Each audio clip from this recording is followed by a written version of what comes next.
Moro singer na si Shera, naharap naman sa bagong copyright issue dahil sa kanyang kantang Forever single.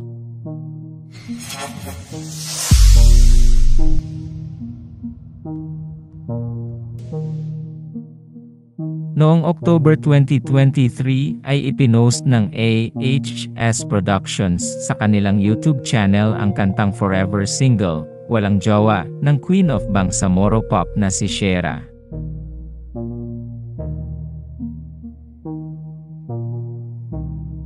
Sa description ng post ng AHS Productions, ang melody ng kantang iyon ay mula sa kantang Masi Mensintain Niya ng bandang Papingka.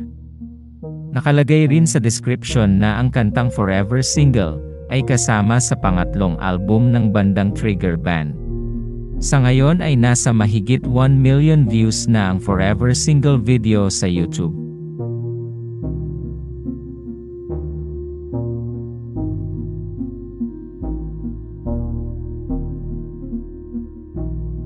Napansin ng ilang ex-users na kinopya raw ang kanta ni Shera na Forever single sa kanta ng Indonesian band na Masi Mensintain Niya.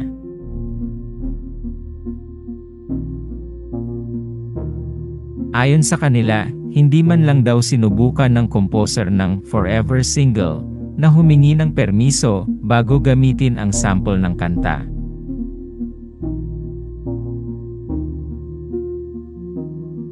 Pinuna rin ng ilang ex-users ang lyrics ng kantang Forever single. Ayon sa kanila, lumikha raw ng stigma sa mga taong tumangging magpakasal sa late 20s ang naturang kanta.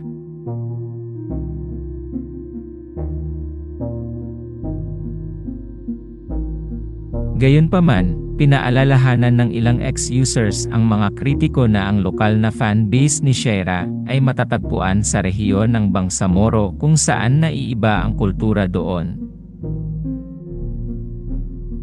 Matatanda ang nahaharap sa copyright issue si Shera dahil sa kanyang kantang Selos.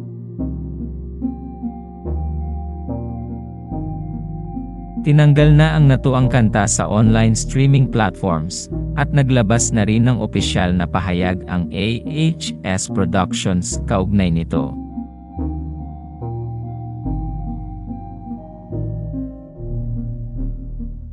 Salamat sa panonood.